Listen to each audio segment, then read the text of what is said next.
Hello दोस्तों, बुखार में कुछ भी खा लेना चाहिए या सिर्फ दलिया खिचड़ी खाना चाहिए? इस मामले में क्या सच्चाई है, आज जानने का प्रयास करेंगे। जब कभी भी आपको बुखार होता है तो आपकी शरीर एक तरह से तड़प रहा होता है, वो मदद की गुहार कर रहा होता है। क्या इस समय सही खाना खाना या बेस्ट फूड प्रोडक्ट्स को खाना आपके लिए फ़ायदे का सौदा हो सकता है? गलत फूड प्रोडक्ट्स खाने से क्या प्रॉब्लम्स हो सकती है? ये सारी चीज़ों पर आज बात करेंगे। आज का टॉपिक है बेस्ट फूड प्रोडक्ट्स क्या होते हैं अगर किसी व्यक्ति को बुखार का तकलीफ हो रहा है तो। ये सारी चीज़ों पर आज हम बात करेंगे। इस टॉपिक के साथ एसोसिएटेड कुछ साइंटिफिक फैक्ट्स और सारे इंटरेस्टिंग ट्रिविया की बातें भी आपको बताऊंगा। हमारे खुद के कुछ क्लिनिक से पर्सनल एक्सपीरियंस की स्टोरीज भी आपको सुनाऊंगा। तो टॉपिक के एंड तक बने रहिए। चलिए शुरू करते हैं इंपॉर्टेंट वीडियो। सबसे पहले ये जानने का प्रयास करते हैं कि आपके पर्सनल एक्सपीरियंस में आप कौन कौन से फूड प्रोडक्ट्स प्रेफर करते हो जब आपको बुखार होता है। फ्रूट्स, खिचड़ी, चाय, दूध, दलिया, क्या आपका फेवरेट फूड है बुखार के टाइम? कमेंट सेक्शन में लिखकर हमें ज़रूर बताएं। क्या आप इस बात को बिलीव करते हो कि बुखार के टाइम आदमी को ज़्यादा खाना चाहिए या कम? कमेंट सेक्शन में लिखकर हमें ज़रूर बताएं। अब आते हैं हमारे मेन टॉपिक पर। बुखार के टाइम आपको ऐसे फूड प्रोडक्ट्स को खाना चाहिए जो ईजिली डाइजेस्टेबल हो, जैसे कि दाल, राइस, सूप है, वेजिटेबल ब्रॉथ है, खिचड़ी है। ये सारी चीज़ें आपको एनर्जी भी देती है और डाइजेस्ट करना ज़्यादा आसान होता है। 2019 में एक स्टडी में journal of clinical American nutrition ने एक आर्टिकल पब्लिश किया था। यहाँ पे बताया था कि बुखार के टाइम लोगों का एंजाइम सिक्रीशन कम हो जाता है। ऐसे टाइम पे सिंपल खाद्य पदार्थों को खाने से बॉडी को डाइजेस्ट करना ईजी रहता है। अगर आप कॉम्प्लिकेटेड खाने ऐसे टाइम पे खाओगे तो बॉडी को उसको पचाना मुश्किल होगा। ये लगभग वैसा ही है जैसे आपको किसी बच्चे को अगर दांतों में दर्द हो रहा है तो वहाँ पे आपको उसको सॉफ्ट खाना देना चाहिए।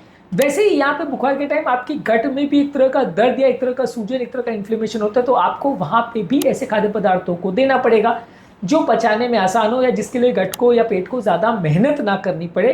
रिसेंटली हमारे क्लिनिक में भी एक ऐसी पेशेंट आई थी जो कि 45 ईयर ओल्ड थी, जिनको कि बुखार का प्रॉब्लम हो रहा था। उनको कुछ भी खाने में अच्छा नहीं लग रहा था। सिर्फ और सिर्फ हमने उनको ये बोला कि आप फ्रूट्स खाइए, खिचड़ी खाइए, जिसको उनकी बॉडी ने टॉलरेट किया। वो अपना रूटीन खाना खाने का प्रयास कर रही थी जो कि अनसक्सेसफुल हो रहा था और जिसकी वजह से उनकी हालत बिगड़ रही थी। तो ऑब्वियसली ये कोई रेयर स्टोरी नहीं है, ये कॉमन स्टोरी है। कॉमन हम सबका एक्सपीरियंस है कि जब कभी भी बुखार होता है तो वैसे टाइम पर सादे और इजीली पचाने वाले खाद्य पदार्थ ही हमारी बॉडी ज़्यादा बेटर फील करती है। और रिसेंटली मुझे भी फीवर हुआ था तो भी मुझे यही लग रहा था कि फ्रूट्स के अलावा मुझे कुछ और चीज़ों का टेस्ट भी अच्छा नहीं लग रहा था क्योंकि वो थोड़े से मीठे रहते। Normally I am not very fond of fruits. मैं नॉर्मली बहुत ज़्यादा फ्रूट्स नहीं खाना पसंद करता हूँ क्योंकि वजन बढ़ता है उनसे।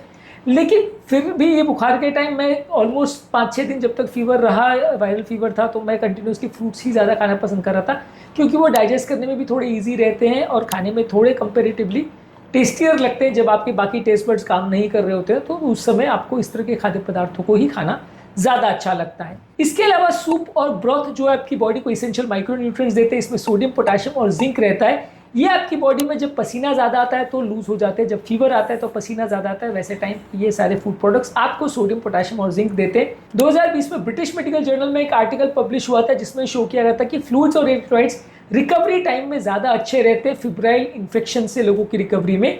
ये बेसिकली सलाइन ड्रिप जैसा काम करते हैं जो कि आपको रिहाइड्रेशन भी देते हैं और न्यूट्रिशन भी देते हैं। आपको इसको वैसे ही सोचना चाहिए जैसे बुखार अगर आपको हो रहा है तो ये सूप जो है वो सलाइन ड्रिप जैसे आपको न्यूट्रिशन देने के लिए काम करती है, लगभग उसी तरह से ही काम करता है। इसके अलावा फ्रूट्स जैसे केला, पपीता, ऑरेंज, इसमें एंटीऑक्सीडेंट्स और फ्लूइड्स होते हैं, इनको इजी डाइजेस्ट करना आसान रहता है और इसमें अच्छे हेल्दी सिंपल कार्बोहाइड्रेट्स रहते हैं। इसमें विटामिन सी और पॉलीफिनॉल्स रहता है जो कि सी रिएक्टिव प्रोटीन जैसे मार्कर्स को कम करने में मदद करता है। 2016 में न्यूट्रिशन जर्नल में एक पेपर पब्लिश हुआ था जिसने बताया था कि विटामिन सी और पॉलीफिनॉल वाले फूड प्रोडक्ट्स हमारे बॉडी के इन्फ्लेमेटरी मार्कर्स जैसे सीआरपी को कम करते हैं। रिसेंटली हमारे ओपीडी में 28 साल के एक व्यक्ति आए थे जिनको टाइफाइड फीवर की वजह से बिटर टेस्ट का प्रॉब्लम आ रहा था। इनको हमने vitamin C containing food product ज़्यादा लेने को बोले, इससे इनके बॉडी के इन्फ्लेमेटरी मार्कर्स भी कम हुए, उनको कंपैरेटिवली बेटर लग रहा था। इस टाइम पे हम फ्रूट जूसेस भी लोगों को ज़्यादा लेने को बोलते हैं, ये भी काफ़ी उपयोगी हो सकते हैं बुखार के टाइम पर। इसके अलावा आप दही और छाछ ले सकते हैं, ये आपके पेट की नेचुरल फ्लोरा को इम्प्रूव करता है। कई बार कीटाणु के टाइम आप एंटीबायोटिक्स ले रहे होते हैं या इन्फेक्शन से लड़ने के लिए आप कई ऐसे पदार्थ ले रहे होते हैं जो पेट में सूजन क्रिएट कर सकते हैं और पेट के नेचुरल बैक्टीरिया को मार सकते हैं। खासकर अगर आपको पेट का कोई इन्फेक्शन हुआ हो, जैसे टाइफाइड हुआ हो या वायरल फीवर के बाद लूज मोशंस हो रहे हो, तो ऐसे केस में पेट के फ्लोरा को रिस्टोर करने से आपको फायदा होगा। बस इसमें शर्त है कि घर पर जमाया हुआ दही होना चाहिए। बाहर से परचेज किया हुआ दही अक्सर पास्चराइज कर दिया जाता है तो उसमें सारे नेचुरल बैक्टीरिया मर जाते हैं, तो वो उतना फायदा नहीं करता है। घर पर दही को जमाते हैं, जिसे लाइव कल्चर कर्ड बोलते हैं ना, जिसमें कीटाणु को मारा नहीं जाता है, वो ज़्यादा बेनिफिशियल रहेगा। उसी से आप छाछ बनाकर ले सकते हैं। 2015 में गट माइक्रोब्स पर एक आर्टिकल पब्लिश हुआ था जिसने शो किया था कि दही या फर्मेंटेड डेयरी प्रोडक्ट्स आपको फीवर के साथ एसोसिएटेड जो डायरिया है उसको कम करने में या लूज मोशन को कम करने में 40% तक उपयोगी हो सकते हैं। ये दही को आप ऐसे कंपेयर कर सकते हैं कि वो पेट का नेचुरल फायर फाइटर है, जो पेट में लगी हुई आग को बुझाता है और उसको रिपेयर करता है, दोनों एक ही साथ में। तो इसको आप वैसा सोच सकते हैं कि पेट में जलन को इन्फेक्शन के टाइम बचाने में एक फायर फाइटर का रोल प्ले करता है। हमारे पास ओपीडी में एक पेशेंट आए थे जो कि 33 ईयर ओल्ड थे। उनको डायरिया डेवलप हो गया था एंटीबायोटिक्स की वजह से, इन्फेक्शन के बाद जो हमने उन्हें दी थी।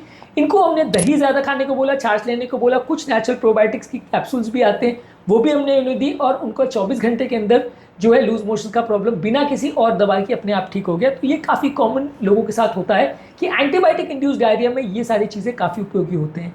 इसी तरह से नारियल पानी और नींबू पानी भी ले सकते हैं, नेचुरल रिहाइड्रेशन को इंप्रूव करने में मदद करता है। पोटेशियम, ग्लूकोज और एंटीऑक्सीडेंट इसमें होता है, जो कि इस मामले में फीवर के टाइम आपके लिए उपयोगी होता है। 2018 में क्लिनिकल न्यूट्रिशन एस्पेन ट्रायल में एक आर्टिकल पब्लिश हुआ था जहां पे नारियल पानी को बताया गया था कि माइल्ड इन्फेक्शन में हाइड्रेशन इंप्रूव करने के लिए ये सबसे बेस्ट ड्रिंक माना जा सकता है। इसी तरह से आप बॉइल्ड अंडे और सॉफ्ट पनीर भी खा सकते हैं। ये vital easy to digest proteins आपको देते हैं जो बॉडी की इम्यूनिटी को इंप्रूव करता है, इम्यूनिटी को बढ़ाता है।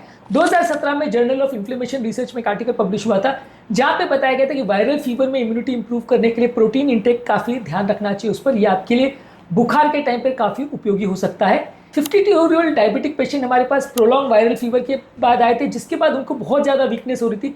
हमने उनको high protein diet, protein supplements पर रखा और दिन भर में 2 अंडे खाने को बोला, जिसके बाद उन्हें कुछ ही दिनों में बेटर लगने लगा। तो पोस्ट वायरल रिकवरी पीरियड में भी ये हाई डोज प्रोटीन आपके लिए मदद करता है। इसी तरह से क्लियर सूप और ब्रॉथ लेने से ये आपके लिए इजी टू डाइजेस्ट होते हैं, हाइड्रेशन देते हैं।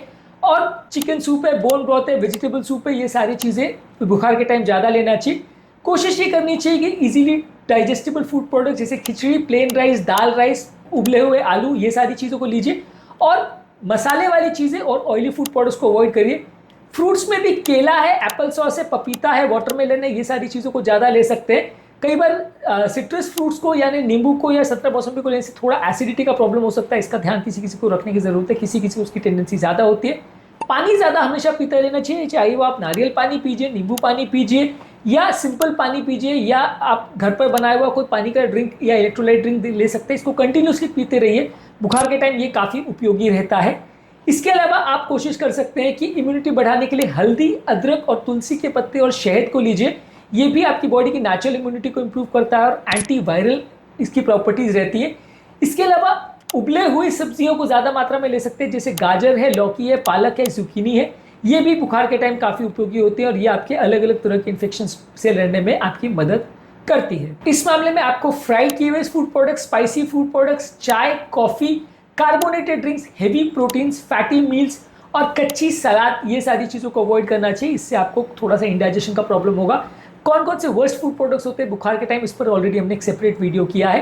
प्रैक्टिकल यूटिलिटी के पॉइंट्स ये हैं कि आपको ऐसे फूड प्रोडक्ट्स लेना चाहिए जो आपकी बॉडी की हाइड्रेशन को इंप्रूव करे, पेट की हेल्थ को इंप्रूव करे, मसल ब्रेकडाउन को रिकवर करने के लिए प्रोटीन लेना चाहिए और कोशिश ये करनी चाहिए कि थोड़े इजीली डाइजेस्टेबल फूड प्रोडक्ट्स आपको लेना चाहिए। इस मामले में हमारा फाइनल वर्डिक्ट ये है कि अगर आपको फीवर है तो लाइट फूड प्रोडक्ट्स लीजिए, इजीली डाइजेस्टेबल फूड प्रोडक्ट्स लीजिए, इलेक्ट्रोलाइट सप्लीमेंट्स लीजिए, एंटीऑक्सीडेंट्स और प्रोटीन लीजिए, पानी ज़्यादा पीजिए।